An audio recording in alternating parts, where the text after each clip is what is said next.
You're in the way. Can you please leave the house until I get back? Understood. I'll head back to my parents' home then. So I started making arrangements to move out of the house.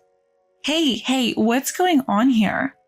My sister-in-law, Karen, appeared, obviously flustered. Didn't know, huh, Karen? But it's too late now. My name is Jennifer, a 34-year-old office worker. I've been married to my husband, Mark, for 2 years. We've been living a fulfilling life. But Mark is about to go on a 2-year solo assignment to Anchorage. I agonized over whether to accompany him, but I didn't want to quit my job. So I decided to stay behind. If Mark isn't around, paying rent feels wasteful. So I moved into my in-laws' house temporarily to live with my parents-in-law. There's another reason I decided to live with my in-laws. My father-in-law, Daniel, has become in need of care.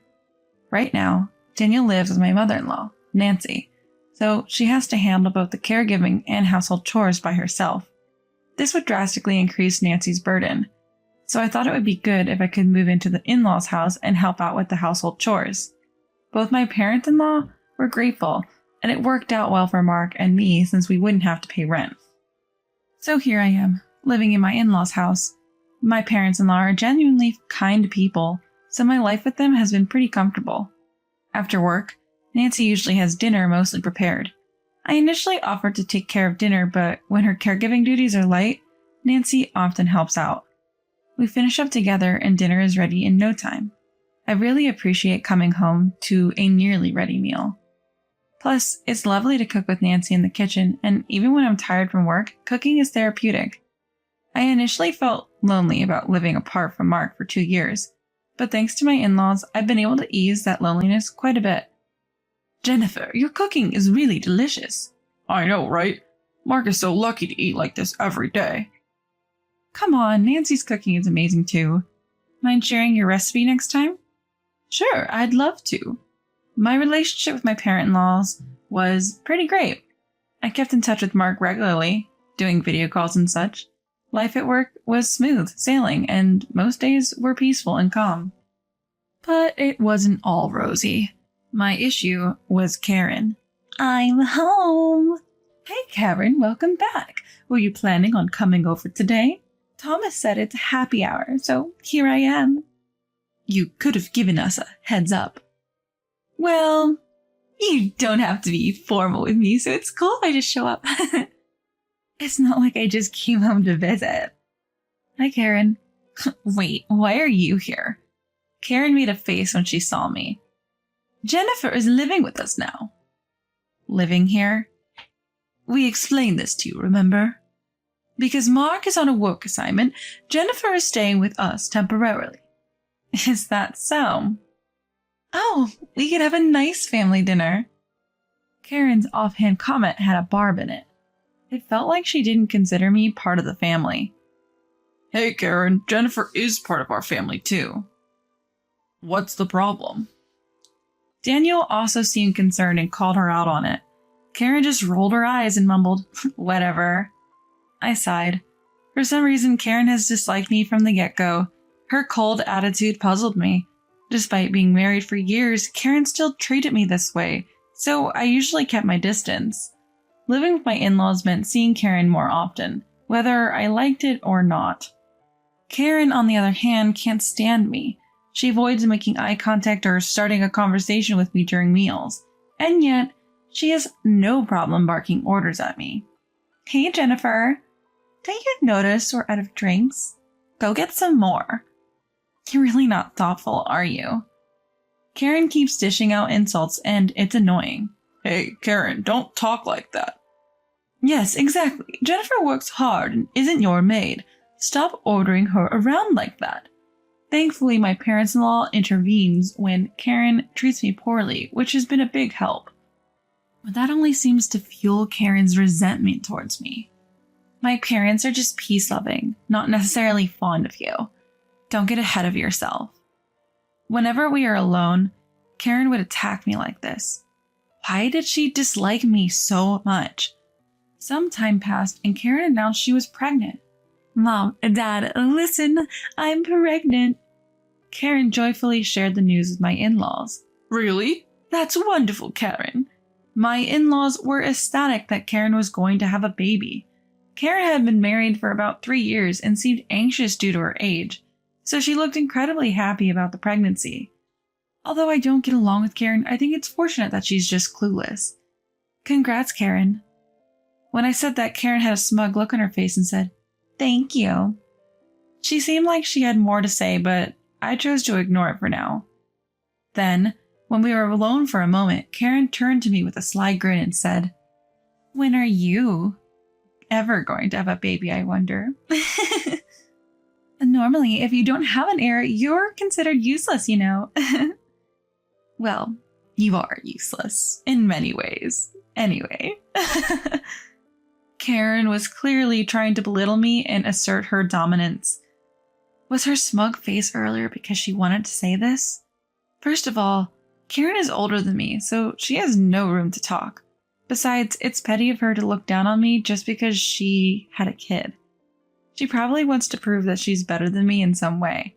I've started to understand why Karen dislikes me from the way she's been treating me recently.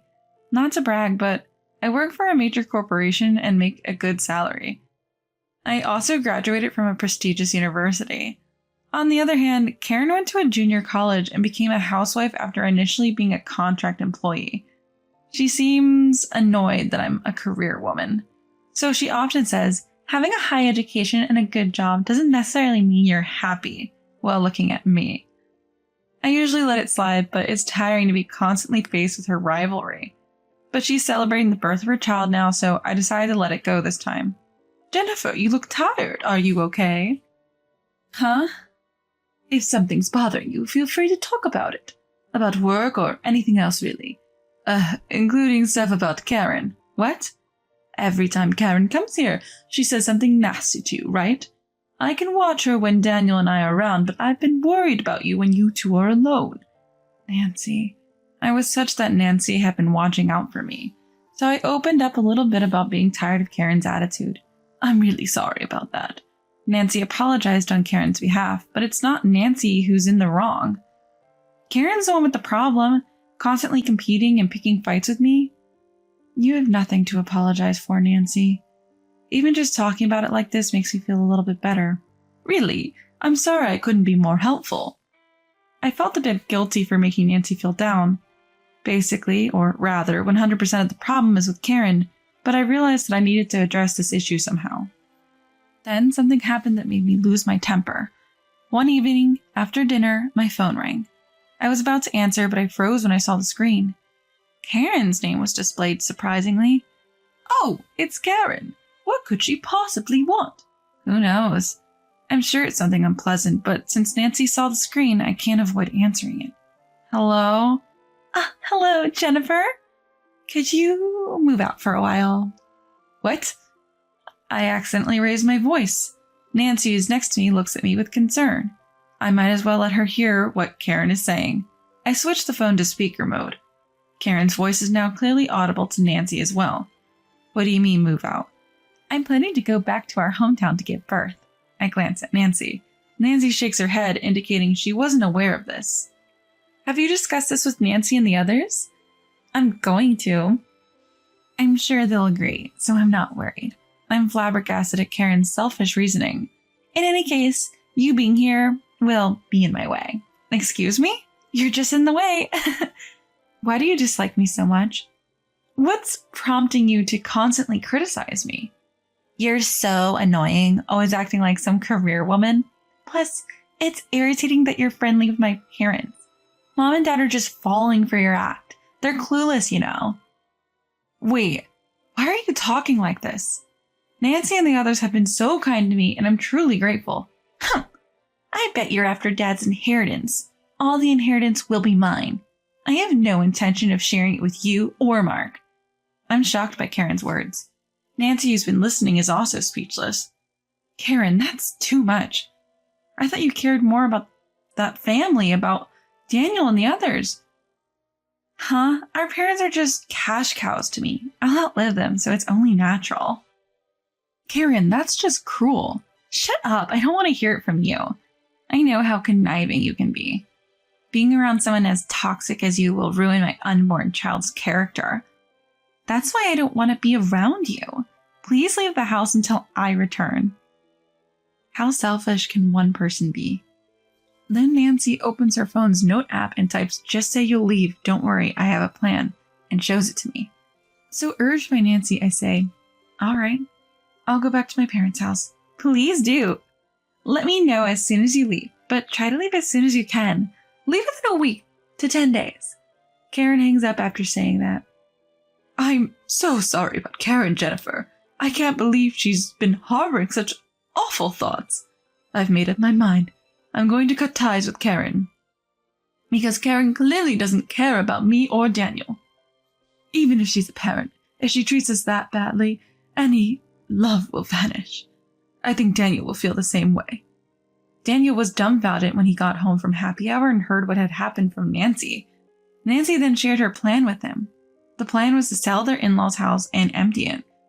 "You know, I've always thought this house is too big for just the two of us, and the multiple levels will make it hard as we get older. So I'm thinking of selling it, buying a more accessible condo with the money." Daniel agreed it was a good idea. I also decided to help out with Nancy's plan. "I'll start looking for properties." "Thank you, Jennifer." Then I began making arrangements and preparations for moving. I contacted Mark to explain the situation. Mark was taken aback but ultimately agreed. We quickly finished moving. Everything went surprisingly smoothly. And perfect timing, a suitable property became available. The real estate agent said it was a new listing that just met our criteria, and we signed the contract immediately. We moved all our belongings to the new place and put the old house up for sale, all without telling Karen. All of our stuff has been moved. It's finally done, huh? I'll head back to my parents' house right away. Karen sounded delighted. I struggled to contain my laughter, not knowing what would come next from Karen. The next day, it seemed Karen had arrived at her parents' house. She immediately called me. "What the heck is going on?" Karen was obviously panicking. "You really had no clue, huh?" "What?" "It's too late now. Daniel and the others have moved." "What? I didn't know about this." "Why?" "People usually tell their family when they are moving." It seems Nancy was quite shocked.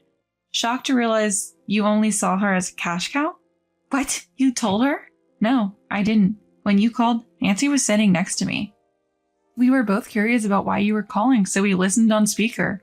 "Is this some kind of joke?" "Both Nancy and Daniel said they're done with you." "What? What should I do now?" "I already told Thomas I'm going home to give birth." "Not my problem.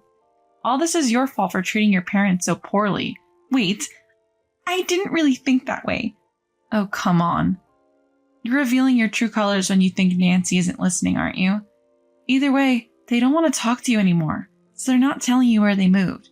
I don't want to talk to or see someone as mean as you." "What? I'm sorry. Please forgive me." "I won't, so you don't have to apologize." Then I'm hanging up, I said, and hung up before Karen could say anything else. Then I blocked her number. My parents-in-law had already blocked her, so our phones were now peacefully quiet. They looked a bit sad, but they were content with their decision to cut off Karen.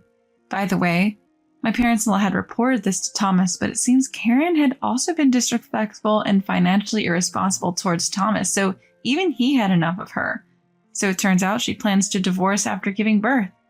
A few months later, Karen indeed ends up getting served divorce papers. Thomas, who's financially stable, ends up taking custody of the child. Karen can't reach us, we've blocked her calls, and she doesn't even know where we live.